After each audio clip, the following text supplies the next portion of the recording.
Eh, la parte importante del taller, bueno, ya habían comentado, soy académico en cierto modo, también tengo por ahí cierta experiencia en tema de alta dirección y pues básicamente mi core es, a lo que me dedico en el tema empresarial, pues es a la parte de desarrollo de software. Contamos por ahí o dirigimos una empresa dedicada al desarrollo de software, a la construcción. Qué bueno que nos saludan ahí, José Iván.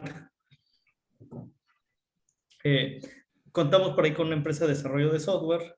En la empresa, bueno, nos ha tocado participar en muchos proyectos de desarrollo de software a la medida y de construcción de software en la parte de empaquetado, ¿no? Entonces, esa parte tenemos que irla puliendo el cómo ir haciendo software. Algo que nos cuesta muchísimo a nosotros dentro de la empresa es alinear nuestras estrategias de desarrollo para nuestro equipo de trabajo. Mucho de las problemáticas que nos topamos al estar contratando colaboradores es que los colaboradores que se suman al ritmo de trabajo de nosotros, muchos llegan con la inercia de que creen que el desarrollar software es netamente talento. Si bien es cierto, deben tener ciertas características de talento, también deben tener muy presente que deben estar trabajando con cierta información ya preestablecida. Deben entender que hay mucho trabajo ya desarrollado, hay mucho eh, conjunto de buenas prácticas implementados. Entonces, básicamente lo que se necesita es encauzarlos y alinear al equipo de trabajo hacia esas partes, ¿no? Entonces, si algo necesito transmitirles hoy en este taller es que vamos a comenzar a sentar las bases para la construcción de software sin necesidad de darle mucha carga al talento. El talento es importante, bien es cierto, para desarrollar software, pero también debe estar muy equilibrado con el tema de la disciplina. Entonces, el tema de la disciplina debe estar muy equilibrado con el tema de talento. Entonces, tenemos que ir equilibrando esa parte. Para ir haciendo esto, bueno, vamos a comenzar. El taller básicamente trata sobre el manejo de patrones y esos patrones tienen que ver con la construcción de software. Entonces, ¿qué tanto han manejado ustedes patrones? No sé si alguien me podría dar una orientación. No sé ahí, Igmar, si se puede habilitar los Sí, lo micrófonos de tienen. alguien para que alguien pueda participar, pues sin mayor problema puede levantar la mano. Por favor, pueden levantar la mano los que quieran participar. Tengan alguna pregunta, el instructor va a dar las premisas de cuándo participar, cuándo tener dudas. Sí. Eh, han trabajado con patrones? Sí, sí han trabajado con patrones. Bien, necesitamos entender o aterrizar muy claramente que un patrón no es una idea creativa sin validar de nosotros. Eh, Cuando nosotros tenemos nuestro equipo de desarrollo, nos ha tocado estar dirigiendo nuestro equipo de desarrollo, una de las principales problemáticas que tenemos es que cuando se unen un equipo no homologado y se suman nuevos recursos o nuevo talento humano a nuestro equipo de trabajo, ese talento viene muy disperso o muy desequilibrado en los conocimientos básicos que deben tener. Entonces, cada quien se pone creativo en cómo desarrollar su propio software y pues obviamente eso nos genera mucha problemática porque cada uno propone sus mejores o sus mejores intentos de estrategia para poder dar solución a un problema. Un patrón de diseño lo que nos va a hacer es estandarizar el cómo abordamos el problema a la solución de un problema planteado. Entonces, básicamente un patrón no es otra cosa más que una solución ya validada, ya aprobada, ya estructurada por un conjunto de personas que la podemos aplicar a un problema recurrente. Entonces, en el tema de la ingeniería de software nos vamos a topar con un conjunto de problemas muy recurrentes y cada patrón me va a dar una solución ya probada, diseñada y validada para poder afrontar esa problemática. Aquí no sé si tengan alguna duda, chicos, para que comencemos a trabajar con esto. ¿No? Bien, les pedí por ahí a sus organizadores que les pidieran que tuvieran instalados sus NetBeans, que son herramientas de trabajo que vamos a andar ocupando. Vamos a andar ocupando ahorita NetBeans y vamos a andar ocupando Postman. Si me pueden comentar entiendo que por cámara va a ser un poquito complicado, por micrófono, pero si me pueden comentar por chat, si lo tienen instalado, necesito que tengan instalado NetBeans 8.2 y el Postman. Coméntenmelo, por favor, y ya continuamos para que vayamos avanzando en este taller y no nos vayamos atrasando. Va a ser un taller muy, muy práctico. Me interesa que realmente entendamos y aterrizamos para qué existen estos patrones y cómo los vamos a ir utilizando. Por ahí, Luis, ¿todo bien? Enrique, ¿todo bien? De preferencia, Juan Castañeda, sí el NetBeans, porque vamos a utilizar unos plugins para hacer desarrollos de web service. Van a ser de los que ya traen.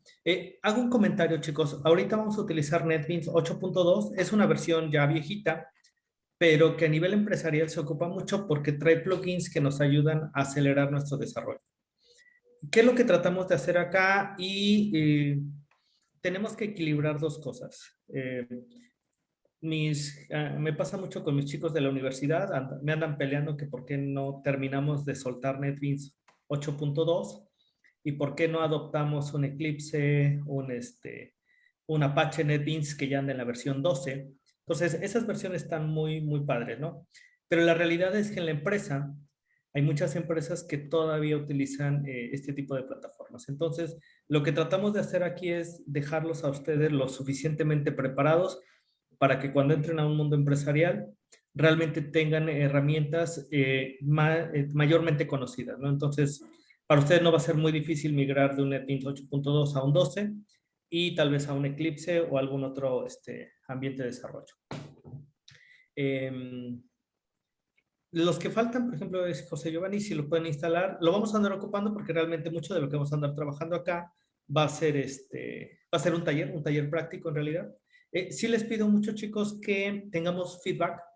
Aquí tal vez ustedes ya han manejado patrones, ya lo han abordado, ya han estado interactuando con la teoría, incluso con la práctica. Lo que vamos a tratar de hacer en el taller es aterrizar ese conjunto de patrones, ponerlo en un plano muy simple de trabajo y convertirlo en una pequeña solución en la web. Entonces no va a ser muy complicado, pero sí necesitamos aterrizarlo e irle dando un sentido del por qué lo utilizamos. Ok, por ahí lo tienen. ¿Alguien que falte todavía para que esperemos unos momentos y comencemos a abordar el tema de nuestro ambiente de desarrollo?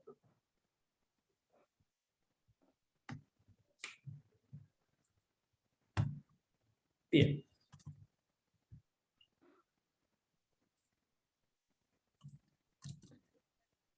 Les voy a compartir mi NetBeans. Aquí no sé si ya tengo privilegios. Si me pueden dar privilegios para poder compartir mi pantalla, Igmar. Sí, bien. Doctor, ahí. Ok.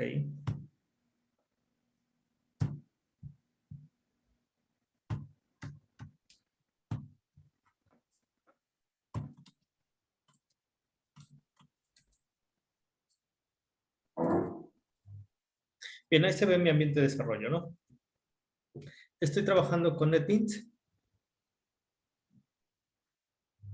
Básicamente lo que me interesa aquí, voy a andar trabajando con un patrón de diseño. Voy a crear un nuevo proyecto.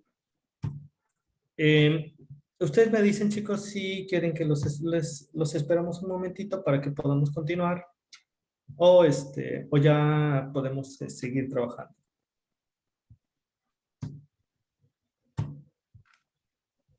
Coméntenme por chat si necesitan que esperemos a alguien. Aparte de NetBeans se va a utilizar Postman. Postman lo vamos a ocupar para consumir nuestros web services. Yo creo que eso lo vamos a andar utilizando a partir de la segunda mitad de nuestro taller. Ahorita con lo que vamos a hacer solamente vamos a trabajar con algunos patrones de diseño. Los que tenemos mencionado en su temario es un patrón singleton, no es muy complicado esa parte. De ahí un patrón singleton nos vamos a meter a un patrón DAO. con conceptos de DTO y conceptos de POJO. No sé qué tanto ya han abordado sobre eso, pero bueno, vamos a aterrizarlo un poquito. Entonces, debemos ir evitando conceptos como smell code o como código apestoso, que vamos a abordar un poquito el tema aquí en sesión de qué es un código cochino, un código apestoso. Entonces, el concepto de smell code es algo interesante. Pero bueno, ustedes me dicen si ya arrancamos. ¿Alguien falta? ¿No? Levanten la manita o hagan algún gesto que digan adelante. Ah, perfecto. Ok. Bien, entonces compartimos, chicos. Vamos a abordar el primer patrón de diseño. El primer patrón de diseño para nosotros va a ser un patrón singleton. El patrón singleton es un patrón que resuelve la problemática de tener muchas instancias de un solo objeto. Para eso necesitamos aterrizar algunas bases conceptuales de la programación orientada a objetos. Nosotros entendemos a estas alturas que la programación orientada a objetos me define dos temas, una clase y un objeto. Esa parte sí nos queda claro dentro de la PO, dentro de la programación orientada a objetos. ¿Alguien me podría describir qué diferencia hay entre una clase y un objeto?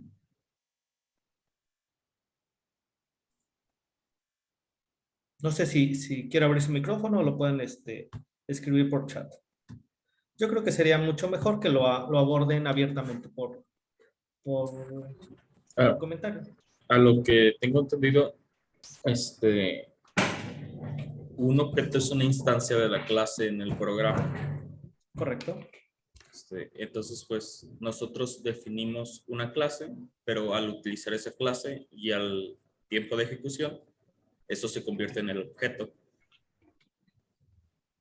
Eso es totalmente correcto. O sea, hay que sentar las bases o hay que aterrizar esas bases conceptuales porque luego nos equivocamos.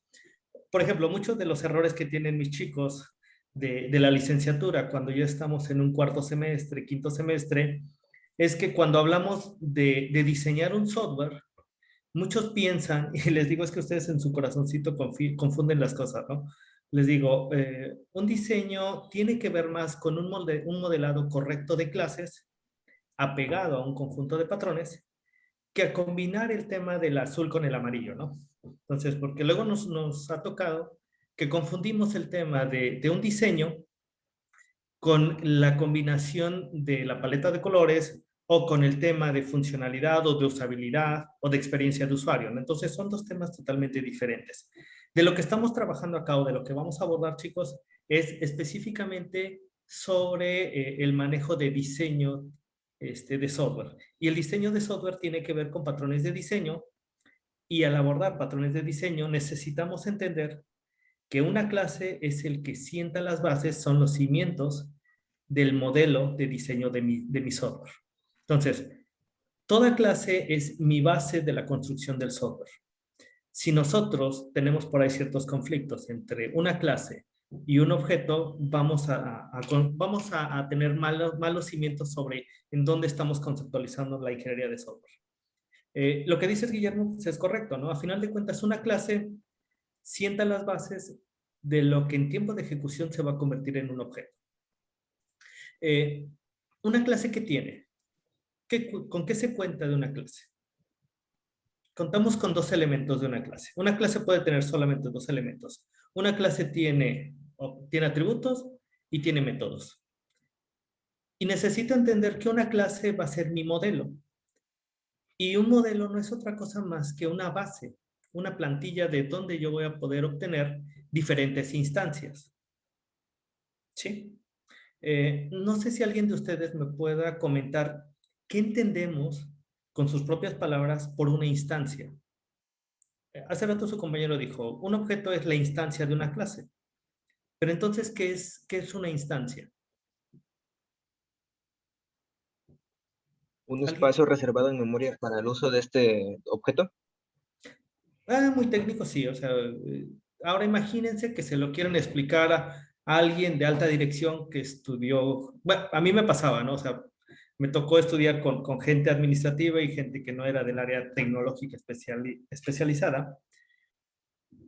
a la Walt Disney, como les digo a mis chicos, con dibujitos animados, o para que le entienda mi sobrina o mis sobrinos de 5 años, ¿cómo diríamos que es una instancia? Es una cajita que vamos a tener donde vamos a meter ciertas cosas, no sabemos qué sean, sean animalitos, perritos, lo que sea, pero va a ser dentro de una cajita y ese lo vamos a ocupar más adelante. ¿Eso podría ser? ¿Una instancia? Mm, pues sí, porque una instancia, como dijo mi compañero Juan, es prácticamente un espacio en memoria donde vamos a almacenar cierto atributo de la clase. Ok. Entonces, yo creo que es así. Pero una instancia, bueno, se reservan los atributos de una clase, pero una instancia en concepto es la representación real o la construcción real de lo que sería mi objeto. Les pongo una metáfora o una ejemplificación bien simple a mis chicos. Imagínate que de repente tú en tu vida deseas ser papá o tú en tu vida deseas ser mamá. Entonces, tú ahorita lo que estás definiendo, yo, Gabriel, quiero tener un hijo. En un momento dado, Gabriel, al querer tener un hijo, y yo voy a tener un hijo que se llame, no sé, Superman, mi hijo Superman, yo voy a definir una clase llamada hijo de Gabriel y el nombre de mi variable va a ser Superman. ¿Estamos de acuerdo? Entonces, Superman es de tipo hijo de Gabriel. Yo lo que estoy haciendo ahí es definir una literal del tipo de la clase. ¿Cuándo la voy a instanciar? Exactamente lo que están pensando. Cuando yo tenga que aventarme toda la chamba necesaria con mi pareja para tener un hijo, voy a generar una instancia del hijo de Gabriel. Cuando yo tengo conceptualizado a Superman, que es el hijo de Gabriel, Superman no me va a consumir recursos, Superman solamente va a estar definido. No está instanciado. ¿Cuándo está instanciado? Juan lo dijo. Cuando ya genere un espacio en memoria y cuando me esté consumiendo recursos. ¿Sí estamos de acuerdo? Entonces, aplicando la ejemplificación es bien simple. Superman no va a consumir espacios en memoria y no va a poder utilizarlo y no me va a consumir algo hasta que no esté instanciado. Pero cuando esté instanciado es que está creándose realmente un objeto del tipo hijo de Gabriel. ¿Sí entendemos esa parte, chicos? Ahora, la parte interesante. ¿Cuántos hijos de Gabriel pueden existir? Varias, ¿no?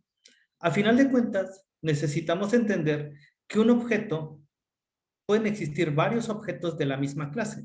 Entonces yo puedo tener una clase llamada hijo de Gabriel, en donde pueda tener Superman 1, Superman 2, Superman 3, no sé, algunos otros fetichismos de superhéroes que yo tenga. Entonces yo lo puedo ir agregando así. Y a final de cuentas yo puedo tener varias instancias o varios objetos del tipo de la clase hijo de Gabriel. ¿Sí entendemos esa parte, chicos? Ahora, nosotros necesitamos aterrizar algo muy claramente. Hace rato uno de sus compañeros por ahí decía, en memoria se guardan los atributos y en otra sección de memoria se guarda el comportamiento de los métodos. Tiene que ver ya más con manejo interno de si es estático, si no es estático el asunto, ¿no? Pero bueno, ya es un poquito más técnico. Lo que necesitamos aterrizar acá es que mi clase, a final de cuentas, va a ser mi modelo. Y en mi clase yo voy a definir las características y el comportamiento que va a tener quién.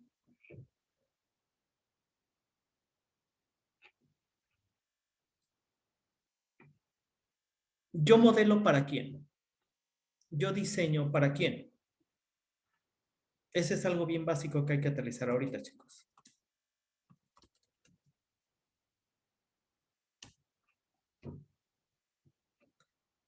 Ojo con esto, y ahí es donde aterrizamos. Yo puedo hacer una clase llamada hijo de Gabriel, y en hijo de Gabriel le puedo definir ciertas características y ciertas funcionalidades. Pero quién toma y quién hace que se vivan o quién define el estado del objeto de lo definido y de lo establecido en mi modelo de clase. A final de cuentas, cuando se hace una instancia, se crea un objeto el objeto construye o vive todo lo que está diseñado y modelado en mi clase. ¿Sí entendemos esa parte, chicos? ¿Dudas hasta ahí? ¿Comentarios? ¿No? Bien, a final de cuentas, algo que necesitamos aterrizar acá. Yo defino mis características y funcionalidades o comportamiento dentro de mi clase, pero quien las vive o quien define realmente el estado es en el objeto. Entonces, eso hay que aterrizarlo. Un patrón singleton, bueno, antes de que pasemos realmente al patrón singleton, ¿hasta acá alguna duda o comentario, chicos?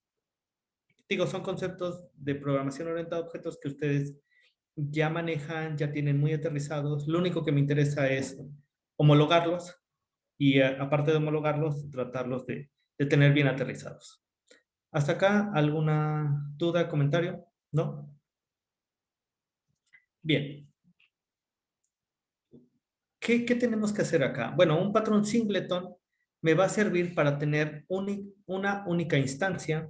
Creo que me están escribiendo por chat. Ok. Dice... Bien, reitero, nos vamos a la parte de singleton. Un patrón singleton es un patrón de diseño. Necesitamos entender, chicos, que un patrón singleton tiene que ver con diseño. Y hace un momento comentábamos que un diseño tiene que ver como el cómo estoy modelando, el cómo estoy sentando las bases para la construcción de mi software. ¿Sí entendemos esa parte, chicos? Bien, ahora, vamos a continuar, vamos a hacer un ejemplo de, les pido que abran su NetBeans, por favor, para que sea más ejemplificativo el código. Abran su NetBeans y voy a generar un proyecto. Vamos a generar 3, 4 proyectos al taller, a lo largo del taller. Y cada proyecto vamos a tratar de ejemplificar un patrón. Y vamos a aterrizarlo para poder construir un REST API, un web service. Les voy a compartir mi pantalla.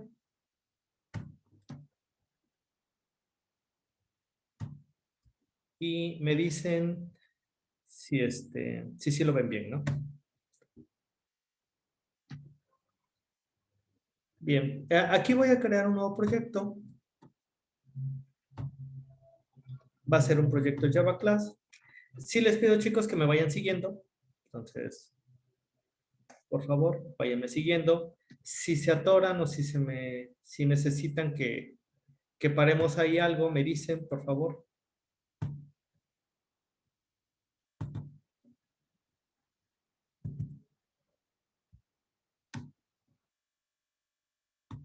Ok.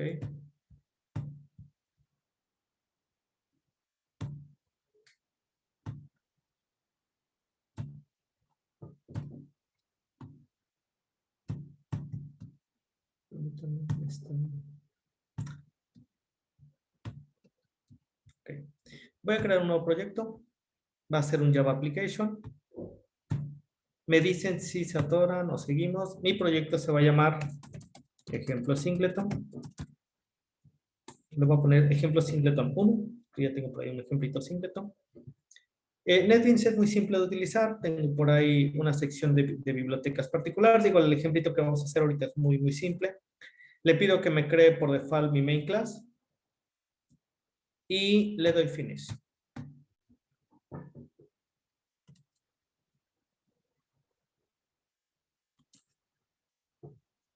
Ok, hasta ahí vamos bien, chicos. Me comentan si se atoran. Ahí lo único que estamos haciendo es construir un proyecto. Ok, me dicen que no se ven mis ventanas emergentes. El proyecto vamos a andarlo trabajando con un proyecto Java Class.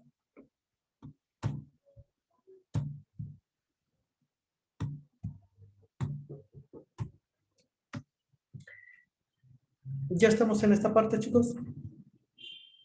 Me comentan si seguimos.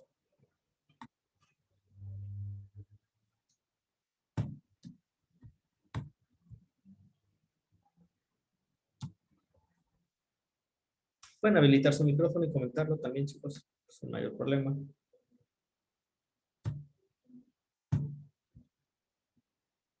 Ok, dicen que ya podemos continuar. Bien, a continuación vamos a crear otra clase. Vamos a crear una clase, un Java class, que se va a llamar conexión. Se va a llamar conexión DB.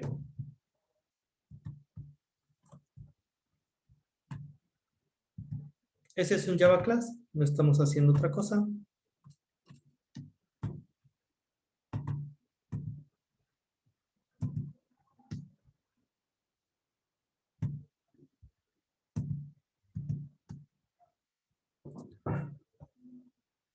Bien, ahí necesitamos ir aterrizando nuestro concepto de singleton. Primero necesitamos ir aterrizando e ir entendiendo que cada vez que nosotros utilizamos un objeto nos genera cierto espacio y cierta funcionalidad en memoria. De hecho, lo comentaron hace rato.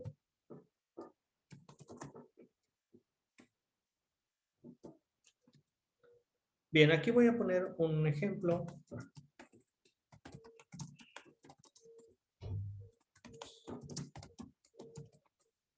Va a ser un string URL. Y voy a generar su respectivo constructor. Hasta acá, lo único que tengo es definir una clase que tiene en la línea 13, tiene un atributo de tipo private, y ese atributo de tipo private es string, y tiene su nombre es URL, y tiene un valor vacío de cadena. A continuación tiene una sección de un constructor. A estas alturas, chicos, todo el mundo sabe que es un constructor, o si quieren podemos hacer una pequeña explicación de qué es un constructor. Lo pueden comentar por chat o lo pueden, digo, casi el mayor problema. La idea no es brincarnos conceptos que tal vez no manejan. Me dicen que todo bien. ¿Hay alguien que requiera que expliquemos un constructor? ¿No? Ok, por ahí una explicación para Diana. A ver, bueno, comentario, chicos. Un constructor no es otra cosa más que una sección de código dentro de mi clase, en donde esa sección de código yo la voy a utilizar para poder inicializar lo que puede ser mi objeto, ¿no? Entonces, hay que utilizar ciertas reglas o cierto conjunto de buenas prácticas que me sugiere la programación orientada a objetos. Esa parte hay que irla aterrizando. Por ejemplo, esto que estoy haciendo acá no es una muy buena práctica. La idea es que nosotros hagamos esta inicialización, la podemos hacer acá o la podemos hacer aquí en el constructor. Pensando en que me voy a conectar vía JDBC.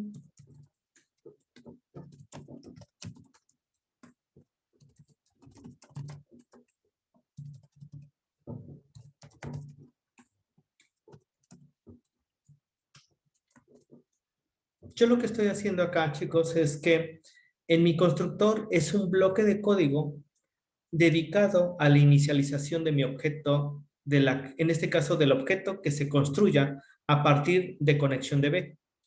ConnectionDB es mi clase. ConnectionDB ahorita está definido un atributo llamado URL en la línea 13 y un constructor en la línea 15 a la 18. Necesitamos entender que esto es un constructor.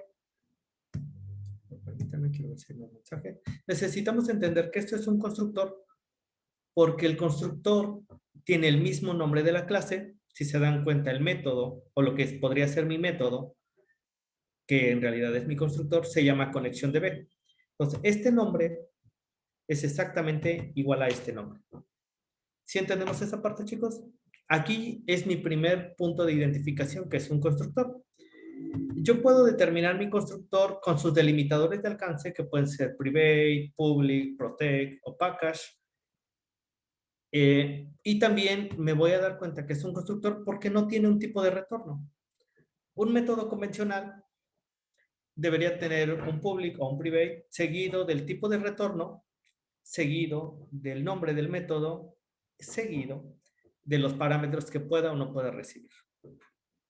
Por ejemplo,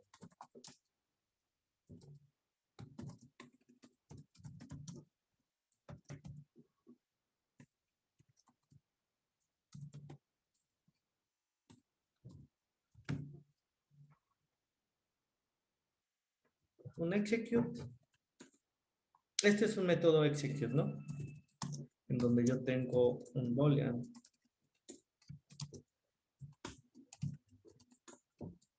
Mi método se llama execute, es público, tiene un tipo de retorno, pero si se dan cuenta, a diferencia de un método convencional, mi constructor no tiene tipo de retorno. Entonces, por eso también puedo identificar que es un constructor. Bien, no sé si ahí les quede claro qué es un constructor.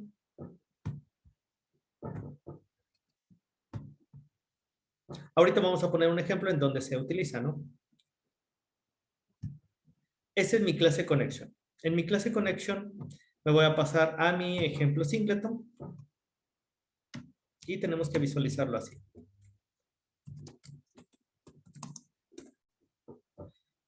¿Nosotros entendemos que ConnectionDB es mi clase? Sí, ¿no? Entonces, tenemos que aterrizar, chicos, que ConnectionDB, o tenemos que entender que ConnectionDB es mi clase. Yo como diseñador, yo como ingeniero de software, lo que voy a estar haciendo es sentando mi modelo o aterrizando mi modelo de mi clase dentro de ConnectionDB. En ConnectionDB yo puedo poner dos cosas solamente, atributos o métodos, ¿sí? Nada más. Yo puedo tener aquí a C1 y C1 me genera una instancia. Puedo tener a C2 y C2 me genera otra instancia. Aquí lo que necesitamos entender es que hay dos momentos en este mundo, en esta parte. Yo tengo aquí a C1, retomando el ejemplito de hace rato. C1 estoy definiendo una literal o una variable de tipo ConnectionDB. Pero C1 no está instanciado. Hasta que C1 yo la instancia la puedo ocupar. Yo lo puedo hacer en dos líneas de código, como está en la línea 20 o en la línea 21, o en un momento dado lo puedo hacer en una sola línea, como en la línea 24. ¿Esa parte sí la entendemos, chicos? ¿Dudas hasta ahí? A ver, tengo Todo bien, preguntas. gracias. Ok. Bien, trato de irme un poquito lento para que pues nos vaya quedando claro en todo. Digo, tal vez para muchos esto, para la mayoría de ustedes es repetitivo, pero bueno, hay que aterrizarlo. ¿Dudas con esto? Nada, ¿verdad? Todo claro. Nos interesa entender que ConnectionDB C1 es mi variable que no está instanciada, solamente está definida en la línea 20, pero en la línea 21 ya está instanciada. ¿Estamos de acuerdo ahí?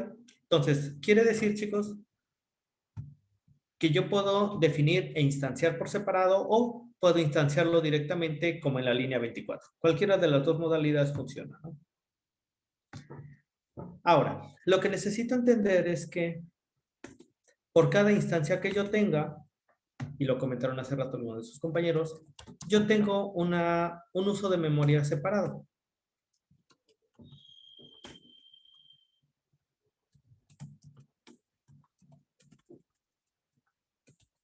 Acá, por ejemplo, si yo imprimo la referencia en memoria de C1 y C2, si esto lo corro,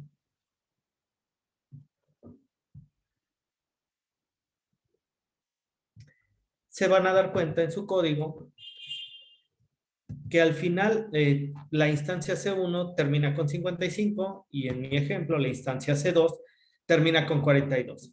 En este ejemplo que les estoy mostrando, necesitamos entender que C1 es un objeto diferente a C2.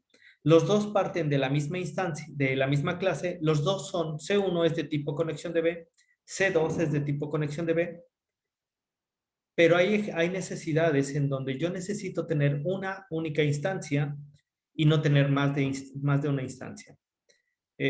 Hay ciertos manejos de patrones que se deben controlar en la creación. Singleton me ayuda a tener una sola instancia de un objeto. ¿Sí entendemos esta parte, chicos? ¿Dudas hasta acá? ¿No? Todo bien, Bien. todo bien.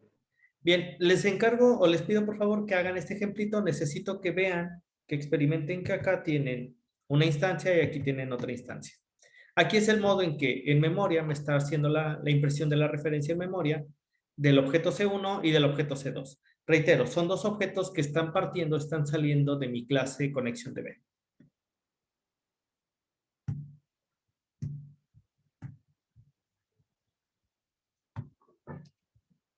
Bien, ¿me Listo. dicen cuándo podemos continuar, chicos? Adelante por mi parte, gracias. ¿Sí? ¿Alguien más que necesita que esperemos? ¿O le seguimos? Ok, bien. Aquí lo único que hemos hecho, chicos, es validar que tengo dos instancias. Vamos a tener que quitar esta posibilidad de tener dos instancias porque vamos a hacer que conexión DB aplique bajo un patrón singleton. Entonces, nos vamos a ir aquí a conexión DB. Conexión DB me dice que para que yo pueda aplicar un patrón singleton, hay ciertas reglas para poder aplicar un patrón singleton. El patrón singleton es simple, me va a decir, ¿sabes qué? Necesitas privatizar tu constructor. Y necesitas tener secciones estáticas en donde en esas secciones estáticas se preserve la instancia y la referencia a tu objeto. El modo de privatizar, pues es simple, lo ponemos al constructor como private. ¿Sí?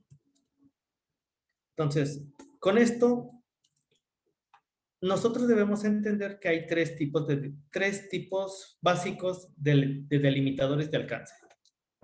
Los voy a nombrar acá.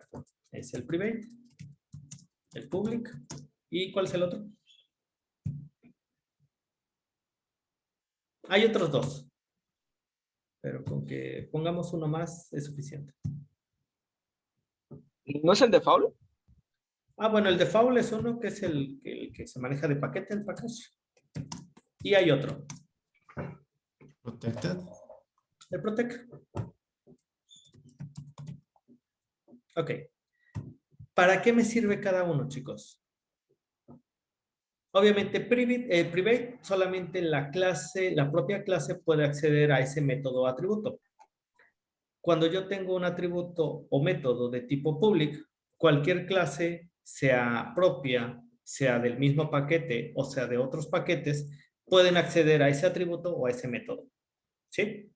Cuando es de tipo package o cuando es por default, como los mencionaron hace rato, solamente los que pertenecen al propio paquete pueden acceder a esos atributos o métodos. Y cuando son protect, solamente la clase base o las clases derivadas pueden acceder a esos atributos o métodos. ¿Dudas con esto, chicos? Si tienen dudas, podemos aclarar y hacer ejemplos. ¿No? ¿Todo bien? Todo bien. Ok. Si entendemos en el caso del protect que tiene que ver con herencia y tiene que ver con clases base y clases derivadas, ¿no? ¿O no? Digo, lo vamos a ir viendo más adelantito porque por ahí tenemos un factory abstract que hacer. Bien, ¿dudas hasta acá? No. Nos podemos seguir, ¿verdad? Bien, ojo con esta parte, chicos. Entonces, lo que estoy haciendo acá es privatizar mi constructor. Al privatizar mi constructor, pues ya le pegué a mi funcionalidad que había desarrollado. Yo ya no puedo hacer esto. Si se dan cuenta, aquí ya me marca un error. Y el error que me marca me dice que es porque no puedo crear desde la clase ejemplo singleton 1 una instancia de conexión DB, porque conexión DB es private. Entonces, mi constructor está privatizado. Quiere decir que este constructor nadie lo va a poder invocar más que la propia clase. ¿Sí? Entonces,